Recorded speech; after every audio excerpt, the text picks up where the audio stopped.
What is up, ninjas? Today we're going to talk about how to create ultra targeted audiences that are going to skyrocket your skills. One of the epiphanies that I had as I became better and better at Facebook advertising was those who target best win. It's very simple. You can have the best product in the entire world, but if you show it to the wrong people, or more importantly, you don't show it to the right people, they won't buy it. And it's really as simple as that. So in this module, we are going to talk about how to create laser targeted audience that do one thing and one thing alone, which is drive more sales, get you more profit, and more importantly, get you lifetime customers, because those are the ones who are the most kind of beneficial for your overall company. So how we do this, guys, is we define our audience. And a lot of other people and teachers and gurus and Facebook advertising experts and advertising experts in general create all of these avatars describing your customer down to the actual age and location. Like, her name's Susan and she lives in Ohio and she has 3 kids, and that's one way of doing it for sure. But it's not the way that I do it. And the way that I do it is much more kind of efficient and new age and kind of a fitting to this era. Because we have so much data available to us, we don't have to, try to create these so-called avatars of our perfect customer, because that inherently has a lot of guessing. You have to actually guess about their age, guess about their gender, things like that, when all of the data is there, and you just have to know how to look for it to then define your audience. Targeting and audience creation, guys, is just where the profitable advertisers set themselves apart. Again, remember, Facebook advertising is as much of an art as it is a science. And so this module is going to be a lot more about how to kind of unlock that art of defining your perfect audience, understanding what tools are available to you to find your perfect audience, where to find the data, how to make sense of the data, how to apply the data. And I'm going to show you exactly how to do that. And, more importantly, guys, we're going to go through a lot of examples actually using, these tools and these methodologies, and kind of getting you into the mindset of how to define your perfect audience, because it's impossible for me to go over every single type of business in the world. I wish I could. But, what we're going to do is we are going to, metaphorically teach a man to fish rather than give him a fish so you can be able to, feed himself for life. And so the first thing that we want to talk about is with any of these advertising campaigns, what we can do is actually start to target people. And the way that we target people is actually in this section here where it says detailed targeting. So this is one of the most important sections. This is one of the sections, where you're going to be split testing based on a variety of different interests that people are interested in. This is where you're going to be split testing on demographical information. This is where you're going to be split testing on behavioral information. So we see right here, add demographics, interests, or behaviors. And again, some of this information I would argue is also demographical behavior, age, gender, language, and things like that. But this is one of the most important sections of all of Facebook advertising. And so we're going to go through it right now, and we're going to talk about some of the most important things and kind of how to look through this section for yourself and start to get your wheels turning and the cogs moving as to how you can actually apply these detailed targeters to your own business. So let's say, just for the sake of example, that we wanted to target someone who was selling maybe like a high-end kind of exercise bike for somebody who wanted to lose weight. So how would we do that? How would we kind of put ourselves in that mentality, and how would we really start to target them? And we're going to talk more about really how to hone in on this later in this module on using audience insights and using the page likes and Google Trends and things like that. But let's just use a bit of logic kind of just to get ourselves in the mentality of how this works, right? Because what detailed targeting is, at the end of the day, is how you're telling Facebook who to show your ad to. So if I'm selling like a high-end exercise bike, who is my, just logically, who is my perfect target customer? It's probably somebody, and by high end, I mean like an expensive exercise bike, like a premium one, right? And so I'd probably be targeting people who are, in a larger income range, like a higher income bracket. I would probably be targeting people who are had shown some type of interest in weight loss, for example. And then there's other ways to target people who are a little bit more affluent, right? Like if they have premium credit cards, for example, or if they're above average spenders on credit cards and things like that. And so what I want to do with this example is kind of illustrate, a demographic, an interest, and a behavior that we can target, right? So what does an interest actually mean? Literally what it means from a detailed targeting perspective on Facebook is somebody has shown interest in a Facebook page. And so like if I was going to target people who wanted a high, a premium exercise bike, then I'd probably want to target people who are interested in weight loss. And how do I know that somebody is interested in weight loss or fitness, right?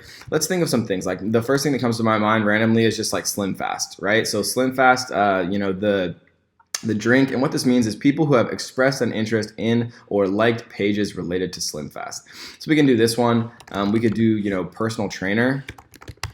We could choose like one of the most popular personal trainer here. We see an interest here being Chris Powell, who is apparently a popular personal trainer.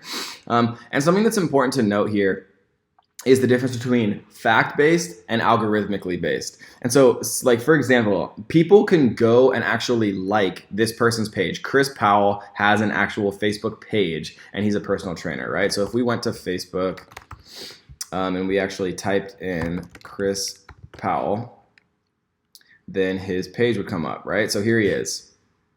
He is, obviously a very popular personal trainer, has 1 million likes, and things like that. So he's a real person. If I wanted to like him, I'd have to go to his page and I'd have to actually literally click the like button on his page, right? And so this is fact-based. Someone actually went out of their way to go click this button. What is algorithmically based is personal trainer, right? There is no Facebook page called personal trainer that someone actually goes out and likes. Facebook is making an algorithmic assumption here that someone's interested in personal training based on their browsing history. So it's a very, very important distinction to make, because I never use algorithmically based interests. So you don't want Facebook to make assumptions. You want fact-based. Someone literally has to go to Chris Powell's page and like his page. That means that they are interested for a fact in Chris Powell, the personal trainer.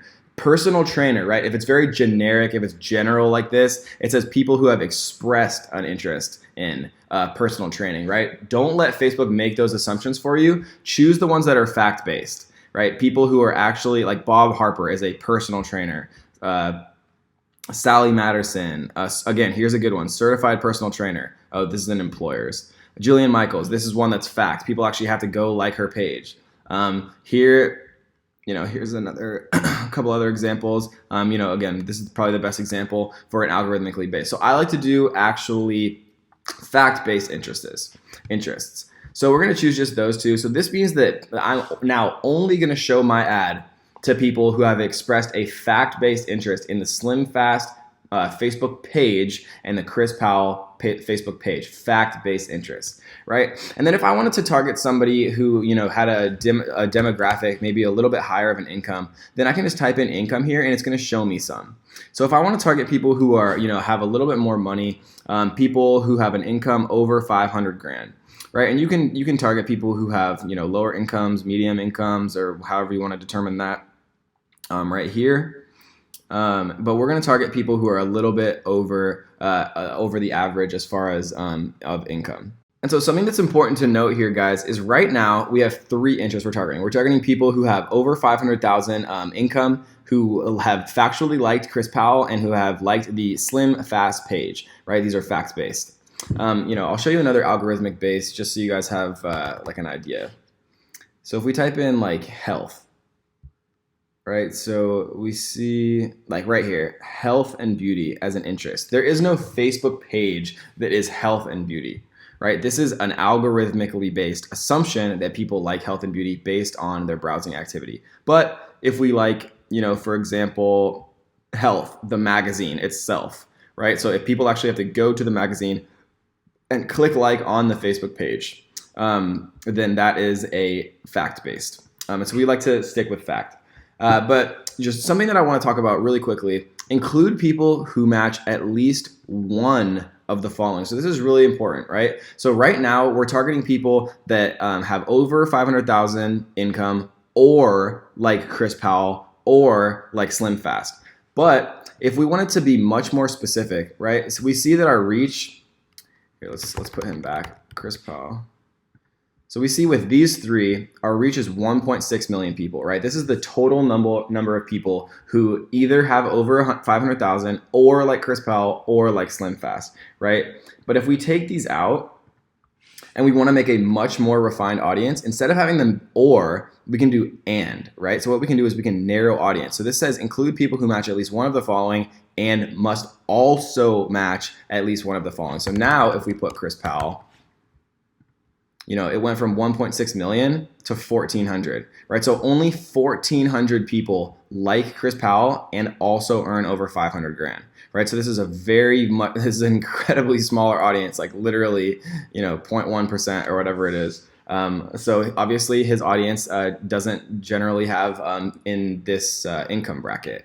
And so if we put in, Slim Fast here, now it stays at 1,600.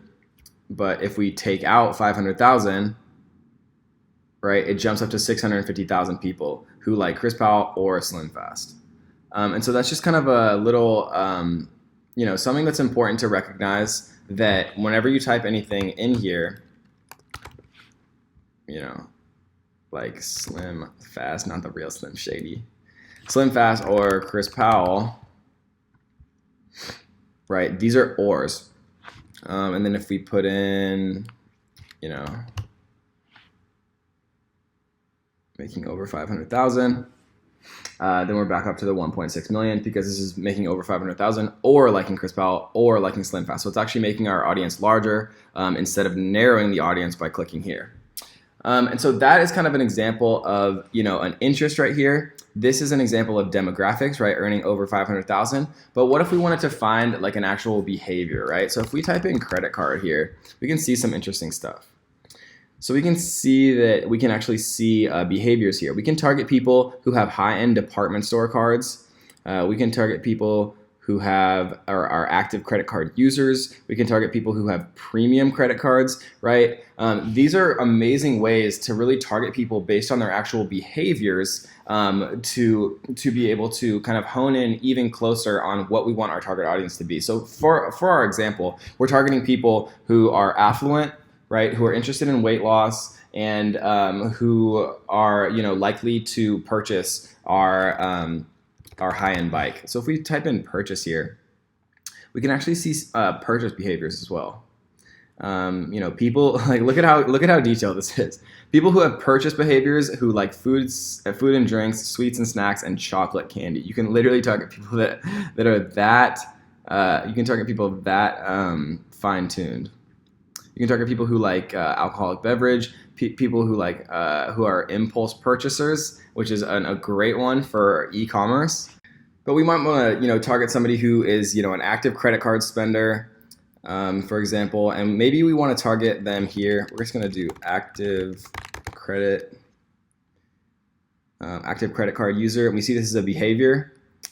So 125 million people now because active credit card spender is a huge one. But let's do must also match that they like cycling. Right, so we're going to choose USA Cycling.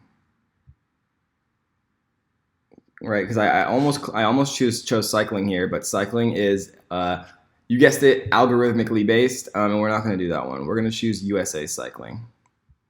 So that brings it all the way from 125 million down to 52,000 people. So now we're targeting people who are affluent in a higher income bracket, are interested in personal trainers and Slim Fast, obviously meaning that they are interested in losing weight. They're an active credit card user, meaning that they're comfortable using their credit card, buying things on the internet, because we're going to be selling these high-end premium cycling kits on the internet, and who also likes USA Cycling.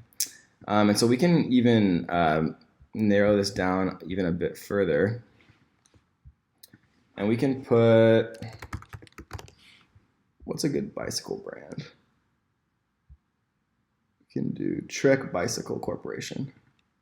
So now it's people who like Trek Bicycle Corporation, USA Cycling, are interested in Slim Fast and Chris Powell, have over 500,000 in income, and are active credit card users, right? And so this is just kind of a general introduction, guys. We're gonna go much deeper into targeting, specific things like, how to target if you're a real estate agent, how to target if you, own a small business, how to target if you own a bar or a restaurant, how to go into very specific details of how you can use these detailed targeters. I just want to, use this kind of this first video to get you kind of introduced to how it works, where you're going to be spending most of your time here in the detailed targeting section. And we're going to go into some, amazing little hacks that I've figured out over the years and through, millions and millions of dollars of spend, kind of to what works, what doesn't, kind of where to focus your time, where not to, why it's more important to focus on fact-based interest rather than algorithmic, a lot of just different things that I've kind of figured out